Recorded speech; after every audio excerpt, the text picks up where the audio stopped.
ఇంకో పక్కన మీరు చూస్తే అన్నిటికంటే రిజిస్ట్రేషన్ డిపార్ట్మెంట్ నాకు తెలియదు, కానీ ప్రజలు మీకు అనుకూలంగా ఓటు వేయలేదు కాబట్టి ఇక్కడ చాలా లోపాలు ఉన్నాయి రిజిస్ట్రేషన్లో.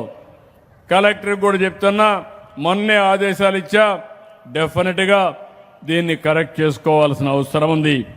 ఇక్కడ రిజిస్ట్రేషన్ డిపార్ట్మెంట్కి ఓటే కోరుతున్నా, ఒక్క రూపాయి అవినీతి ఉండడానికి వీలు లేదు, ఒక్క నిమిషం ఆలస్యం కావడానికి వీలు లేదు. ఈరోజు అన్ని ఆన్లైన్లో ఉన్నాయి. మీ బాధ్యత వచ్చిన వాళ్ళకి వచ్చినట్టు టోకన్లు ఇచ్చి ఇమ్మీడియట్గా రిజిస్ట్రేషన్ చేసి రిజిస్ట్రేషన్ డీడ్ కూడా వాళ్ళ చేతుల్లో పెట్టి పంపించే బాధ్యత మీదని మరొకసారి మీకు విజ్ఞప్తి చేస్తున్నాం. ఇలాంటివి ఎందుకంటే మన ప్రవర్తన మారాలి. నేను చెప్తున్నాను, మీరు చేయాలి, సహకరించాలి. నేను మీకు అండగా ఉంటా. ఈ నెలలో మళ్ళీ చెప్తున్నా, ఒకప్పుడు ఆకస్మిక తనిఖీలకు వచ్చాను, మళ్ళీ వస్తా.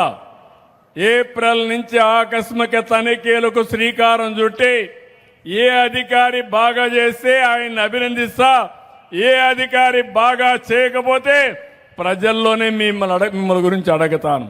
ఆ పరిస్థితి తెచ్చుకోవద్దని వాళ్ళందరినీ కోరుతున్నా. ఇంకో పక్కన ఏపీఎస్ఆర్టీసీ ఇక్కడ సర్వీసెస్ ఇంకా ఎస్టాబ్లిష్ చేయలేదు. గవర్నమెంట్ హాస్పిటల్స్ మెరుగ్గా ఉన్నాయి జిల్లా కంటే. కాలేజ్ ఎడ్యుకేషన్ మెరుగ్గా ఉంది. వెహికల్ రిజిస్ట్రేషన్ పర్వాలేదు. అదే మరిగా మిడ్ డే మీల్స్ చిన్న లోపం ఉంది, తక్కువ రేటింగ్ ఉంది, కరెక్ట్ చేసుకోవాలి. బీసీ వెల్ఫేర్ హాస్టల్స్ ఇంకా ఇంప్రూవ్ చేసుకోవాలి. అన్నా క్యాంటీన్ పర్వాలేదు, ఎందుకంటే స్టేట్ కంటే ఇక్కడ కొద్దిగా తక్కువ ఉంది, కానీ ఓవరాల్గా పర్వాలేదు. ఇంకో పక్కన మీరు చూస్తే కరెంటు విషయంలో ఇక్కడ ఆ డేటా రాలేదు, ఓకే. అదే మరి శాప్ విషయంలో అంత బాగా లేదు. రేషన్ డిస్ట్రిబ్యూషన్ కూడా కొంచెం మైనస్లో ఉన్నారు రాష్ట్రం కంటే, జిల్లా కంటే. ఎన్టీఆర్ భరోసా స్కీమ్ కూడా కొద్దిగా మైనస్లో ఉన్నారు, 0.5%. గవర్నమెంట్ హాస్టల్ సర్వీసెస్ పిహెచ్సిస్ అన్నీ కూడా మెరుగ్గా ఉన్నాయి. ఆడబిడ్డల పైన క్రైమ్ ఇందులో కొంచెం తక్కువ ఉంది. స్కూల్ ఎడ్యుకేషన్ తక్కువ ఉంది. చిల్డ్రన్ అంగన్వాడీ 3 నుంచి 6 సంవత్సరాల వయసు ఉండే పిల్లలు అంగన్వాడీలో కొంత లోటు ఉంది. గ్రామ సచివాలయాలు, స్వర్ణ గ్రామాలు, అందులో కూడా కొంత లోటు ఉంది. ఇంకో పక్క గర్భిణీ స్త్రీలు, బాలింతలు, అది కూడా కొంత లోటు ఉంది. దీపం ఇంకా ఇంప్రూవ్ చేసుకోవాలి. గంజాయి మీద యుద్ధం కొనసాగించాలి, అది కూడా కొంత లోపం ఉంది, ఇంకా తక్కువ ఉంది. ఇక్కడ సిఐ, ఎస్ఐ గుర్తుపెట్టుకోవాలి, డిఎస్పీ గుర్తుపెట్టుకోవాలి. ఇంకో పక్క పంచాయతీరాజ్ సర్వీసులు, ఇంటింటికి చెత్త కలెక్ట్ చేయడం, దాన్ని కాంపోస్ట్ కన్వర్ట్ చేయడంలో బలహీనంగా ఉన్నారు. మున్సిపల్ అడ్మినిస్ట్రేషన్లు కూడా కొంచెం బలహీనంగా ఉంది. ఇండ్లు ఇచ్చే కార్యక్రమంలో కూడా బలహీనంగా ఉన్నారు. ఈరోజు ఇచ్చిన తర్వాత సాటిస్ఫాక్షన్ రావాలి, హౌసింగ్ శ్రద్ధ పెట్టాలి. ఇల్లు ఇవ్వడం ఎంత ముఖ్యమో ఆ ఇల్లు కట్టే విధానం, వాళ్ళకు మెరుగైన వసతులు కల్పించే విధానం చాలా ముఖ్యమని చెప్పి కూడా నేను మీకు తెలియజేస్తున్నా. ఇంకో పక్క సోషల్ వెల్ఫేర్ రెసిడెన్షియల్ స్కూల్స్ అన్నీ ఇంకా ఇంప్రూవ్ చేయాలి. ఫైర్ సర్వీసెస్ ఎన్ఓసి చాలా బాగుంది, రియల్ టైంలో ఇస్తున్నారు. గ్రామాల్లో దారులన్నీ కూడా గుంతలు పడితే అవి రిపేర్ చేశాం. జిల్లా కంటే ఇక్కడ లోటుగా ఉంది, తక్కువగా ఉంది. వీధి దీపాలు కూడా అక్కడక్కడ రిపోర్ట్ సరిగా రాలేదు. ఇంకో పక్క బీసీ వెల్ఫేర్ రెసిడెన్షియల్ స్కూల్స్ కూడా అంత బాగా లేవు, దాన్ని కూడా ఇంప్రూవ్ చేయాలి. ఎఫ్ లైన్ బాగుంది, ఇంకో పక్క రీసర్వే బాగా ఉంది. నేను ఎందుకు ఈ విషయాలు చెప్తున్నానంటే, నేను రాబోయే రోజుల్లో ఒక ట్రాన్స్పరెంట్, ప్రజల్లో ఎప్పటికప్పుడు సమాచారం తెప్పించి ఆ సమాచారానికి అనుగుణంగా గవర్నమెంట్ రన్ చేస్తున్నాను. పార్టీలో కూడా ఇదే చేస్తున్నాం. మీరు ఈ విషయం గుర్తుపెట్టుకోవాలి. విజయశ్రీ బాగా చేయకపోతే విజయశ్రీ బాగా పనిచేయలేదని మొహమాటమే లేదు, నిర్మోహమాటంగా చెప్తానని మీ అందరికీ విజ్ఞప్తి చేస్తున్నా.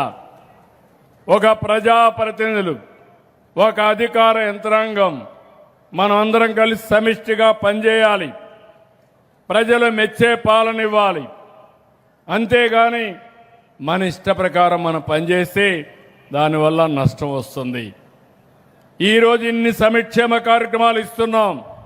కష్టాలున్నాయి, ఇబ్బందులున్నాయి. ఆ రోజు మీరందరూ కూడా ఒక నిర్ణయం చేశారు. ఆ నిర్ణయం ఎన్డీఏని గెలిపించాలని. ఆ నిర్ణయమే మన పాలిట సంజీవినిగా తయారైంది. కేంద్రం కూడా సహకరిస్తున్నారు. ఈరోజు కేంద్రం పూర్తిగా సహకరించకపోతే నేను ఎంత ఆలోచించినా, ఎంత అనుభవం ఉన్నా, ఎంత తెలివైన వాడినన్నా ఏమాత్రం డబ్బులు ఇంధనం లేకపోతే బండి కదలదు. ఈ విషయం మీరు గుర్తుపెట్టుకోవాల్సిన అవసరం ఉంది. ఆ రోజు మీరు ఒక విజ్ఞతతో చేశారు, ఒక నిర్ణయం చేశారు. 94% గెలిపించారు. ప్రతిపక్షానికి ప్రతిపక్ష హోదా లేకుండా చేశారు. ఇప్పుడు ఆయన వచ్చి నన్ను అడుగుతున్నాడు మాకు ప్రతిపక్ష హోదా ఇమ్మని. నేనెవరు ఇవ్వడానికి? ప్రజలు మెచ్చితే మీకు ఇస్తారు. రేపు కూడా ఓట్లేస్తారు. ఓట్లేయకపోతే మీరు కూడా ఎమ్మెల్యే గారు. ఆ విషయం గుర్తుపెట్టుకోవాల్సిన అవసరం ఉంది. ఏదో విధ్వంసం చేయడం, ఒకప్పుడు తీవ్రవాదులు ఉండేవాళ్ళు, అడవుల్లో ఉండేవాళ్ళు. ఇప్పుడు ఆ సమస్య కూడా పోయింది. బెదిరించేవాళ్ళు, బెదిరించి మనం కానీ వినకపోతే ఎప్పుడో రాత్రులు వచ్చి చంపేసి వెళ్ళిపోయేవాళ్ళు, కొట్టేసి వెళ్ళిపోయేవాళ్ళు, భయభ్రాంతులు చేసేవాళ్ళు. Hit and go. నా పైన కూడా మీరు చూశారు. 2003లో మీరు చేసేది తప్పని చెప్పాను, ఇది ఆమోదయోగ్యం కాదని చెప్పాను. కడాన నా మీదనే 23 క్లేమోర్ మైన్లు బ్లాస్ట్ చేసి సాక్షాత్తు వెంకటేశ్వర స్వామి దిగొచ్చి నాకు ప్రాణభిక్ష పెట్టాడు. ఇది పునర్జన్మ తప్ప ఇంకోటి కాదు.